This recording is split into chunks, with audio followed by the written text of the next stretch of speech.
E aí, meu amigo concurseiro, minha amiga concurseira, tudo bem?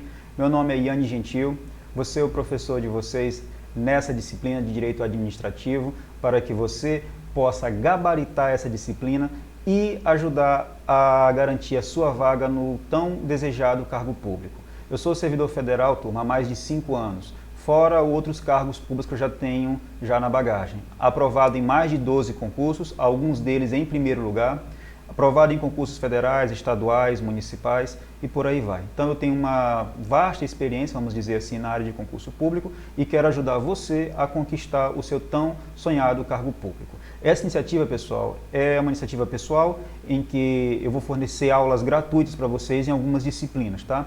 Então eu peço para que você apoie essa iniciativa, pessoal. Então aqui, ó, curta, inscreva-se, compartilhe, pessoal. Dê uma força para o nosso canal para que ele possa crescer e assim eu sempre ficar fornecendo conteúdo para vocês de forma gratuita, tá? Um conteúdo rápido, leve, sem muito blá blá blá e que vai direcionar você na aprovação do seu concurso, tudo bem? Então vamos começar a nossa aula hoje, pessoal. Direito Administrativo, aula 1. O nosso conteúdo vai ser Administração Pública, um tópico relativamente fácil e que é muito cobrado em prova, tudo bem? Então vamos aqui. Rapidão. Aqui, Iane Gentil, professor. Direito Administrativo, o nosso conteúdo, Administração Pública. Ok? Vamos lá. Então, pessoal, antes da gente começar a falar sobre administração pública, eu quero introduzir vocês o que é o direito administrativo antes, certo? Pessoal, é o seguinte, o direito administrativo, ele não é uma lei assim específica, tipo, se você quer aprender constitucional, você vai estudar o quê? A Constituição. Se você quer aprender direito penal, você vai estudar o quê? O Código Penal, Previdenciário, Civil e assim por diante. O direito administrativo é o seguinte, ele não existe o Código Administrativo, não existe uma única lei dizendo que essa é a lei do direito administrativo, não. Ele está todo espalhado, ele está um pedaço na Constituição, ele está um pedaço na Lei 8.066 de 93, que é a Lei de Licitação, está um pedaço na Lei 8.112/90, que é o Estatuto dos Servidores Públicos Civis Federais, está um pedaço na Lei de Propriedade Administrativa, está um pedaço na Lei de Responsabilidade Civil do Estado, ele está todo misturado, está todo espalhado. Então o que a gente vai fazer? Eu vou pegar esse compilado, juntar, fazer uma coisa só e entregar para vocês de bandeja, tudo bem? Então vamos iniciar aqui o nosso estudo sobre direito administrativo, a introdução. Como eu falei agora há pouco, conjunto de normas não codificadas, ou seja, ele não tem um único código, ele está todo espalhado e vamos juntar ele para vocês. Ele regulamenta as relações da administração pública. Pessoal, olha esse termo, administração pública. Turma, a administração pública, a gente vai ver mais na frente um pouquinho, é o seguinte, temos o ato de administrar e temos quem administra a máquina pública. A administração pública do direito administrativo não é o ato de administrar, não é, e sim quem administra a máquina pública, quem são as pessoas que tomam de conta da máquina pública, vamos dizer assim, tá bom? Então, cuidado. A administração pública do direito administrativo é quem administra a máquina pública e não o ato de administrar, tudo bem? Vamos lá. Então, pessoal, no direito administrativo, ele também tem um pezinho no direito privado e também está no direito público. Então, ele faz uma mescla dos dois. Ora, ele pega as regras do direito privado, ora, ele pega as regras do direito público e assim por diante, tá? Então, só recapitulando, ele não tem uma única fonte, uma única lei, vamos dizer assim, não é codificado. Ele regulamenta as relações da administração pública, que no caso eu estou falando que são as pessoas que administram a máquina pública, né? Ele tem um pezinho no direito privado e também tem um pezinho no direito público, tá bom? Continuando aqui, turma. Fontes do direito administrativo. Da onde vem o direito administrativo, né? Eu falei que todo espalhado, tá? Mas espalhado onde exatamente? Então, pessoal, as fontes se dividem em grupos, tá? Nós temos aqui o primeiro grupo, que são as fontes primárias, ou seja, de onde é extraído primeiramente o direito administrativo, tá? Pessoal, regra geral é o seguinte, o direito administrativo ele é extraído das leis, tudo bem? Das leis, leis em sentido formal, vamos dizer assim, tá bom? Então temos aqui, ó, lei, sentido amplo, ou seja, em qualquer regra administrativa. Então, pessoal, é lei, então ela porventura poderá ser uma fonte do direito administrativo. Tá, mas que tipos de leis são essas? No caso temos a lei ordinária, lei delegada, lei complementar, a própria Constituição Federal, principalmente a Constituição Federal. Pessoal, outra coisa também, as emendas constitucionais, elas têm o mesmo peso da Constituição Federal, então elas se equiparam à Constituição Federal. Então, se eu falar Constituição Federal ou emenda constitucional, é a mesma coisa, tá? A gente vai ver um tópico de emenda constitucional lá no direito constitucional, que a gente vai ver mais na frente um pouquinho, tudo bem? Aonde? Medida provisória, vamos ver também que isso aqui ele é um decreto-lei emitido pelo chefe do Poder Executivo, que ele tem força de lei, vamos dizer assim. Súmula vinculante, que são decisões do STF. Pessoal, olha só, tem súmula e tem súmula vinculante. A única entidade, o único órgão que emite uma súmula vinculante é o STF. A súmula vinculante, ela tem força de lei, porque ela faz com que todo ordenamento jurídico, vamos dizer assim, obedeça às ordens que estão nessa súmula vinculante. A súmula em si não tem força de lei, mas a súmula vinculante sim, e só o STF pode emitir a súmula vinculante. Os regulamentos, né, as normas internas de onde você vai trabalhar, vamos dizer assim, os regulamentos internos e assim por diante, decretos e as instruções normativas, tudo bem? Então, pessoal, tudo isso aqui é fonte primária do direito administrativo, certo? E temos o segundo grupo, que no caso são as fontes secundárias. É um grupo menorzinho e é simples também, tá bom? Pessoal, como fonte secundária temos a jurisprudência. Turma, jurisprudência são decisões reiteradas do Supremo Tribunal Federal e do Superior Tribunal de Justiça. Tipo, um exemplo simples aqui.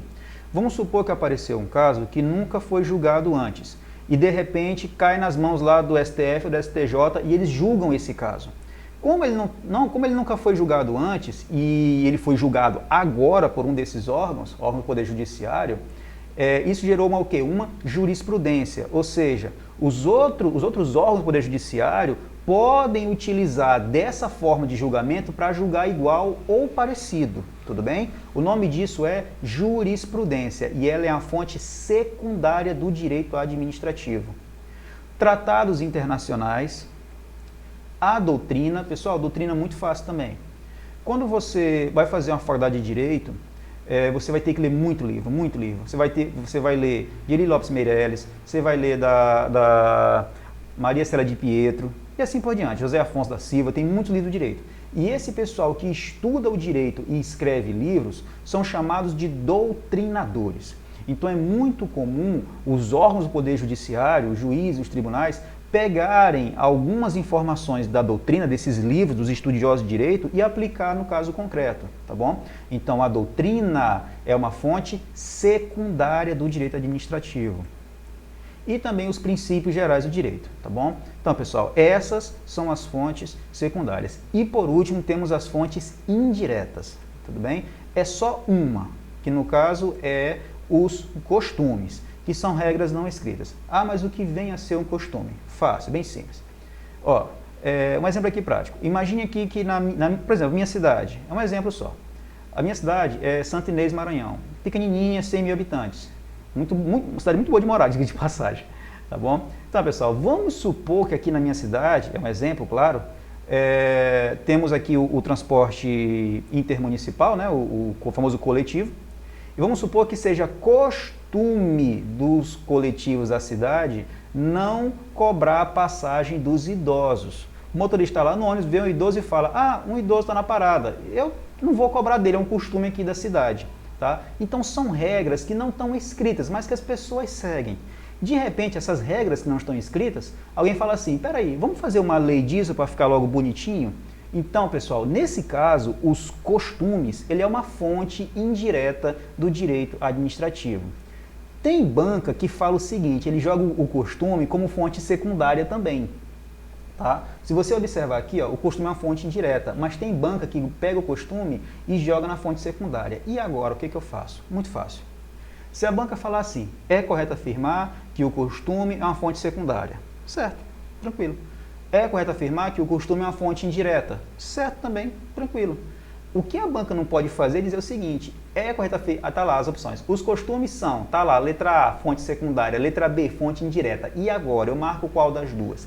Nesse caso, se vier as duas opções, eu recomendo você marcar a fonte indireta, tá? Porque quando a banca joga isso, ela já está aceitando que o costume é uma fonte indireta, tá? Qualquer coisa a gente entra com recurso e ganha essa questão no grito, tá bom? Mas a regra geral é essa, pessoal. Os costumes é uma fonte indireta, tudo bem? Então tem fontes primárias, fontes secundárias e a fonte indireta. O que a banca vai fazer? Só misturar. Dizer que, é muito comum ela falar assim, a medida provisória é uma fonte secundária, a jurisprudência é uma fonte primária, sendo que está tudo errado. Tudo bem? Vamos para o nosso próximo tópico. Regime jurídico. Pessoal, regime jurídico são as regras do direito administrativo aplicado na prática. Tudo bem? Então temos aqui, ó, temos o regime jurídico administrativo. O Estado tem posição de superioridade perante o particular. Pessoal, aqui é o seguinte, o Estado manda, o particular obedece, tá bom? Isso é o regime jurídico administrativo, relação de desigualdade entre as partes. O Estado manda, o usuário obedece, tá bom? São as regras do direito público. Então, de novo, regime jurídico administrativo são as regras do direito público, em que o Estado está acima do particular, tá? Pessoal, tem hora que o Estado tem que estar acima de você mesmo.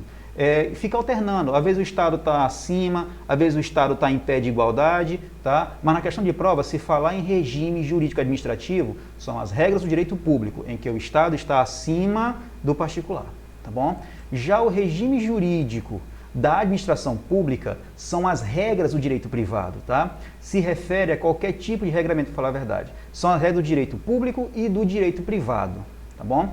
Esse regime jurídico da administração pública é que é o nosso objeto fé e forte de estudo do direito administrativo, tudo bem? Que aqui no caso se refere tanto ao direito público como ao direito privado. Tá, professor, mas o que é o direito público e o que é o direito privado? Olha o que fala aqui, ó. Como eu falei agora há pouco, pessoal, o direito público, o Estado manda e você obedece. Então aqui nós temos uma relação de desigualdade entre as partes, tá bom? Então aqui vamos defender sempre o interesse público. Tipo, imagine que tem 3 lotes de terra, 1, 2, 3. E o Estado quer comprar os 3 lotes para fazer um mega de um hospital para beneficiar toda a região. Tá? Então o dono do lote 1 vendeu, o dono do lote 3 vendeu, mas o dono do lote 2 do meio disse, não vou vender, porque esse terreno está na minha família há 5 gerações, ele para mim não tem dinheiro no mundo que compre. Pessoal, o interesse público sempre vai ganhar em cima do interesse privado, tá bom? Então nesse caso, como vai beneficiar a coletividade, esse terreno vai ser vendido sim para o Estado, tá bom? E qual é o valor, professor? O valor de mercado. Ah, mas está na minha família há gerações. Não importa, o que vale é o valor de mercado, tudo bem? Então, o direito público, ele vai defender sempre o interesse público, tudo bem? Desigualdade entre as partes, que eu falei agora há pouco, relação de superioridade, o Estado acima, o usuário abaixo. Tem a presença do Estado, certo? Relação vertical, ó, Estado, usuário, relação vertical. Já o direito privado, pessoal, são as regras que norteiam o nosso dia a dia, vamos dizer assim. Tudo bem? Aqui no caso, ó, tem autonomia de vontade, liberdade, mas não é absoluta. Tipo, vamos supor que eu tenho um Fusquinha modelo 85, e eu falo assim, eu vou vender o meu Fusquinha, mas eu só vendo por 500 mil reais. Pessoal, eu posso vender meu Fusquinha por 500 mil reais? É lógico que eu posso. Difícil é achar alguém que pague, mas eu posso botar o preço que eu quiser, porque eu tenho autonomia de vontade. Agora, o outro também tem autonomia de não ser obrigado a comprar. Tudo bem? Isso é o direito privado. Nesse caso, pessoal, temos uma relação de igualdade entre as partes. O particular, ele está de pé de igualdade com o outro. Aqui, no direito privado também, o particular está em pé de igualdade com o Estado. Aqui ninguém está acima de ninguém, todo mundo é igual. Tudo bem? E nesse caso, diferente do direito público, que acontece uma relação vertical, aqui no direito privado é uma relação horizontal. Tudo bem? Então é muito comum a banca inverter esses papéis. Então muito cuidado com isso, pessoal, muito cuidado mesmo. Direito público é relação vertical, o Estado está na posição de superioridade em relação ao particular. O direito privado, relação horizontal, o particular está no mesmo pé de igualdade que o Estado. Beleza? Vamos para o nosso próximo tópico. Funções típicas e atípicas. Muito bom isso aqui, pessoal. Muito simples também, tá bom? Vamos lá, olha que interessante. Pessoal, temos os 3 poderes da República. o poder executivo, o poder legislativo e o poder judiciário. Os 3 poderes da República, tá? Pessoal, função típica é aquela função em que o poder ele foi criado para exercer. Tipo, o poder executivo, no caso, ele é representado pelo prefeito municipal, governador de estado e o presidente da República. Então, eles têm a função principal, a função típica de administrar. Tudo bem? Essa é a função típica, ou seja, a função principal do poder executivo, a função que ele mais executa. Já o poder legislativo, que no município é Câmara de Vereadores, nos estados, Assembleia Legislativa e no governo federal temos a Câmara Federal e o Senado Federal, ele tem 2 funções típicas. Ele tem a função de legislar. Pessoal, legislar quer dizer criar leis. Isso é a função de legislar, criar leis. E fiscalizar os outros poderes. Então, o legislativo, ele fiscaliza o executivo e fiscaliza o judiciário. Tá? Uma observação, pessoal, o poder legislativo ele tem o Tribunal de Contas da União como seu auxiliar na fiscalização, principalmente no que tange dinheiro, tudo bem? Aula futura nossa na parte do poder legislativo. E temos o poder judiciário que tem como função típica, a função principal dele é julgar, tudo bem? Então essas são as funções típicas de cada poder. Só que o seguinte, turma, eventualmente o poder pode executar a função de outro, mas isso é eventualmente, não é sempre que isso acontece, tá bom? Então o poder executivo tem como sua função atípica, ou seja, de vez em quando ele legisla, ele cria leis. Ah, como assim? Por exemplo, lembra que eu falei para vocês do presidente da República que ele faz o decreto autônomo? Então, pessoal, o decreto autônomo, ele tem força de lei, tá? Também chamada de medida provisória também, é um bom exemplo disso. Então, a medida provisória, ela tem força de lei, tá? Mesmo que seja temporariamente, porque ela tem que ser votada na Câmara, no Senado, para poder virar uma lei de fé e fato. Mas até ela ser votada, ela tem que ser obedecida, ela tem força de lei. Então, o Poder Executivo, por hora e outra, ele pode legislar também, tá? Julgar. Bem, um exemplo que eu posso dar que o Poder Executivo julga, temos aqui o processo administrativo disciplinar, em que o Poder Executivo ele pode aplicar uma punição ao servidor. Vamos dizer assim, é um exemplo que eu conheço praticamente. Tá bom? Então, o Poder Executivo pode legislar e também pode julgar nas suas funções atípicas. Tudo bem? O Poder Legislativo, atipicamente, ele pode administrar. Ah, como que ele vai administrar? Faz, pessoal, fazendo concurso público, fazendo licitações. Então, isso ele está administrando. Mas ele foi criado para fazer isso? Não, isso ele faz de vez em quando. Por isso que é uma função atípica. E vez ou outra também o Poder Legislativo julga. Como? Temos aqui como exemplo o impeachment da presidente Dilma Rousseff, em que ela foi julgada pela Câmara de Deputados. Tá? E esse julgamento foi presidido pelo presidente do STF. Então, eventualmente, o Poder Legislativo julga também, tá bom? O Poder Judiciário, hora ou outra, ele pode legislar com sua função atípica. Ah, como é que ele vai legislar, criar leis? Olha o exemplo da súmula vinculante do STF, tudo bem? E também pode administrar, como? Fazendo concurso público, fazendo licitação, essas coisas, tá? Então, turma, não confundam função típica com funções atípicas. Tudo bem? Tranquilinho. Vamos para o nosso próximo tópico, que no caso é a tripartição dos poderes. Eu falei agora há pouco dos 3 poderes da República: poder executivo, poder legislativo e poder judiciário. Tudo bem? Só que olha só, pessoal. Temos as entidades que no caso são a União, os Estados, o Distrito Federal e os municípios. São as 4 entidades do poder público, tá? Bem, turma, a União possui os 3 poderes. Ela tem poder executivo federal? Tem, o presidente da República. Tem o poder legislativo federal? Tem, no caso, ele é o famoso poder bicameral, porque tem 2 entidades. Tem a Câmara e o Senado, tá? Esse é o poder legislativo federal. Tem o Poder Judiciário Federal? Poxa, é o que mais tem é tribunal na esfera federal. Tá? Tem os tribunais superiores, tem o STF, tem os tribunais de justiça especializada, que no caso é do trabalho, eleitoral e assim por diante. Então, o que mais tem é tribunal no Poder Federal, tá bom? Na esfera federal. Vamos lá. Pessoal, os estados também possuem os 3 poderes. Tem o Poder Executivo Estadual, está na figura do governador de estado. Tem o Legislativo Estadual, que no caso é a Assembleia Legislativa, onde ficam os deputados estaduais, que ficam nas capitais de cada estado. É muito comum a pessoa pensar que em Brasília ficam os deputados federais e estaduais. Nada disso. Em Brasília fica só os deputados federais. Os estaduais ficam nas capitais dos seus respectivos estados, na Assembleia Legislativa, tá bom? E temos o Judiciário Estadual, que no caso são os juízes de primeiro grau e os tribunais de segundo grau. É estranho falar que um juiz é um órgão, né, um órgão público, mas é correto, pessoal. O juiz, ele não é um servidor público, ele é um órgão do Poder Judiciário. Aula futura. Beleza? O Distrito Federal. Pessoal, tem o Poder Executivo Distrital? Tem. O governador do Distrito Federal. É uma figura que pouca gente conhece, mas o Distrito Federal, ele tem governador. Tem o Legislativo Distrital? Tem. Olha só que interessante, pessoal. Para quem é de Brasília sabe o que eu vou falar. O DF, ora se comporta como Estado, ora se comporta como município. Professor, o DF é Estado? Não. É município? Não. O que é que o DF é? É o Distrito Federal. É isso que ele é. Você tem que imaginar, pessoal, que são 4 entidades aqui.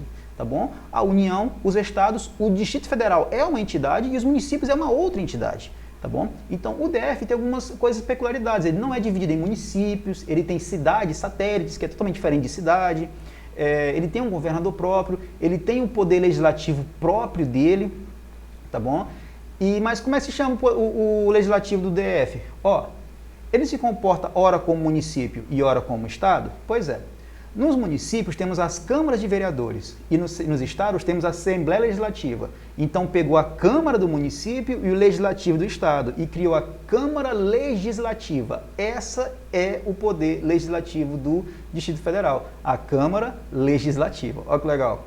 E o Judiciário Distrital, que no caso é o Tribunal de Justiça do Distrito Federal e Territórios, o famoso TJDFT. Tem concurso e é muito bom, diga-se de passagem. Tudo bem? Vamos lá. Pessoal, o pulo do gato está aqui nos municípios. Tem poder executivo municipal? Sim, o prefeito. Tem um poder legislativo municipal? Tem, Câmara de Vereadores. Pessoal, o município não tem poder judiciário. Professor, quer dizer que não tem um tribunal municipal? Não, não existe. Ah, mas tem o fórum na minha cidade. Pessoal, o fórum faz parte do Tribunal de Justiça que pertence aos estados. O fórum é uma extensão do tribunal que pertence ao estado. Não existe poder judiciário municipal, tá bom? Isso que vai ser cobrado na prova de vocês, tá bom? Ele vai jogar os 3 poderes e perguntar se tem no poder no município os 3 poderes que pertencem a ele. Não, temos só o executivo e o legislativo, ok? Próximo slide. Organização administrativa. Pessoal, simples também. Entidades autônomas que estão sob a direção de um ente soberano, que no caso é a República Federativa do Brasil. Pessoal, lembra que eu falei das entidades anterior, que foi União, Estados, DF e municípios? Então, pessoal, essas 4 entidades públicas aqui, perdão, elas não têm uma coisinha chamada soberania, elas têm autonomia e elas trabalham em conjunto. E é muito comum a pessoa pegar a União e falar, a União é o governo federal, então ele é soberano. Nada disso, nem a União é soberana. A União ela é autônoma, os estados autônomos, o DF autônomo, os municípios autônomos. Eles trabalham em conjunto e entre eles não há hierarquia. Então a União não manda no estado, que não manda no DF, que não manda no município. Ninguém manda em ninguém aqui, pessoal. Todos eles são independentes e autônomos. Agora, quando juntou os 4, eles formam uma única entidade. E essa entidade que é formada com a junção dos 4 é a República Federativa do Brasil. Essa sim possui soberania. E a República Federativa do Brasil, pessoal, é para relações externas, relações internacionais. Então, o presidente da República, quando ele chefia a União, ele faz relações internas. Quando ele está no comando da República Federativa do Brasil, é para relações externas. Então, quando o presidente está na função da União, ele é chefe de governo. Quando ele está na RFB, que é a República Federativa do Brasil, ele está como chefe de Estado. Então, de novo, a única que possui soberania é a República Federativa do Brasil, ok? Não existe hierarquia entre as entidades, falei agora há pouco, a União não manda nos estados, não manda no DF, que não manda nos municípios, ninguém manda em ninguém. Possui autonomia de atuação limitada pela lei. Turma, a lei é que vai ditar as regras dessa turma aqui, ok? Quem compõe a organização administrativa? Olha o que eu falei agora há pouco. União, estados, Distrito Federal e os municípios. Tudo bem? Então, pessoal, recapitulando, juntando esses 4 entes, nós formamos o quê? A República Federativa do Brasil. E ela é a única que possui soberania. E era para relações externas. A União, os estados, o DF e os municípios, eles têm o quê? Autonomia. Não existe hierarquia entre eles. E a autonomia deles, quem limita essa autonomia? É a lei. Tudo bem? Então, pessoal, finalizamos aqui essa parte introdutória do direito administrativo, ok? No nosso próximo bloco, a gente vai entrar de fé e fato na administração pública, tá? Eu gosto de dar essa introdução para a pessoa se situar e saber o que é realmente direito administrativo antes da gente passar para a administração pública, ok? Então, no nosso próximo bloco, nossa próxima aula, a gente vai ver de fé e fato a administração pública, que é dividida em 2 blocos, que no caso é a administração direta e a administração indireta, tudo bem? Então, pessoal, fiquem com Deus. Só recapitulando, turma, mais uma vez aqui, se inscreva no nosso canal, pessoal, curta, compartilha, ative o sininho, dá uma força para o nosso canal para que ele possa crescer e a gente continuar com esse projeto de oferecer aulas gratuitas para todo mundo, ok? Então, que o meu desejo é que você passe no seu concurso público e mude, e tenha a sua vida mudada, assim como eu tive a minha, pessoal, com o concurso público. Tudo bem? Então é isso que eu desejo do fundo do meu coração para todo mundo que está nessa batalha. E eu prometo, pessoal, para vocês, se você continuar estudando, se você não parar, você vai conseguir passar em qualquer concurso que você quiser, pessoal, em qualquer concurso mesmo. Tudo bem? Então, pessoal, fiquem com Deus, um forte abraço. Então, valeu, turma.